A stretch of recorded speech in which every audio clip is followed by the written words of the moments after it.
Hi అండి, అందరికీ welcome to Reena Pothuluri YouTube channel అండి. ఇంకా ఈరోజు గురువారం కదా, పిల్లలు స్కూల్కి వెళ్ళిపోయిన తర్వాత ఇంకా పక్కింటి ఆవిడైతే వచ్చారండి.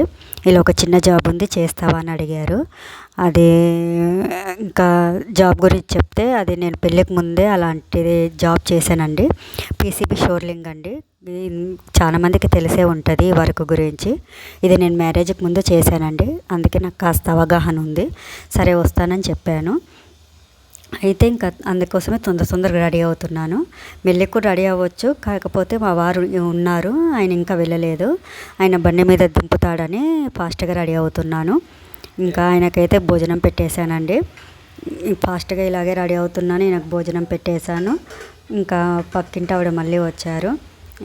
సార్ అంటే ఈరోజు రారంటమ్మా, రేపు తీసుకురమ్మని చెప్పారు అన్నారు.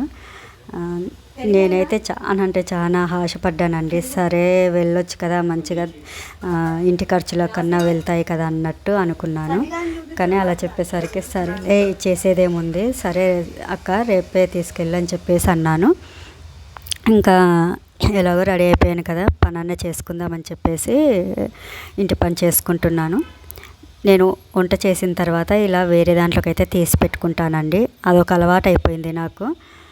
ఇంకా ఇంటి పని అయితే చేసేసుకుంటున్నాను. ఇంతకుముందుకే నేను ఎప్పటి నుంచో వెళ్ళాలనుకుంటున్నాను ఏదన్నా జాబ్కి. ఇంట్లో ఒంటరిగా ఉంటూ నాకు చిరాకేస్తుంది. కానీ ఇంట్లో చిన్నపిల్లలు అవ్వడం వల్ల వెళ్ళడం కుదరలేదు. ఇప్పుడు కూడా ఎవ్వరు లేరు, కాకపోతే స్కూల్లో ట్యూషన్ ఆప్షన్ ఉందండి. అందుకే ఇంకా పిల్లల్ని ట్యూషన్లో అయితే వేసేసి వెళ్దామని డిసైడ్ అయ్యాను. ఇది మా వారు పనిచేసిన దగ్గర గృహప్రవేశం చేశారండి. ఏదో చిన్నగా చేసుకున్నారంట, అందుకే ఇలా తాంబూలం అయితే ఇచ్చారు. ఆయన ఇంటికి తీసుకొచ్చి ఇచ్చారండి. నైట్ బ్యాగులనే ఉండిపోయింది, తీసాను ఇందాకే. ఇంకా పని అయిపోయింది. మిషన్లో అయితే బట్టలు వేస్తున్నానండి. వెళ్ళాలని మొత్తం అంతా పని చేసుకున్నాను. ఏంటో నా రాత నాకే అర్థం కాదు. ఒక్కొక్కసారి అనిపిస్తుంది నాకే ఇలా అవుతుందా ఇంకెవరికైనా అని. బంగారం పట్టుకున్నా మట్టే అవుతుంది అని ఒక్కోసారి నా మీద నాకే జాలి అనిపిస్తుందండి. ఇది ఏడవలేక నవ్వుతున్నాను. ఇంకా చేసేది ఏముంది, ఇంకేం లేదు కదా. మనం ఒకటి తలుస్తా, దేవుడు ఒకటి తలుస్తాడు అన్నట్టు. సో ఇప్పుడు కాకుండా ఇంకా రేపైనా వెళ్ళొచ్చులే అని చెప్పేసి నాకు నేను సర్ది చెప్పుకున్నాను. ఇంకా హెడేక్ వస్తుందండి, అందుకే కదిస్తా టీ అన్న తాగుదామని చెప్పేసి వెయిట్ చేసుకుంటున్నాను. ఆల్రెడీ ఉదయం తాగాను 6కి, కానీ హెడేక్ వస్తుందని తాగుదామని పెట్టేసుకున్నానండి. ఇంకా ఆయిల్ ప్యాకెట్ అనేది నేను పోసిన తర్వాత ప్యాకెట్ ఓపెన్ చేసి పోసాక పక్కన పెడతానండి, వెంటనే పడేయను. ఇలా కొద్దిగా ఉంటుందేమో అని.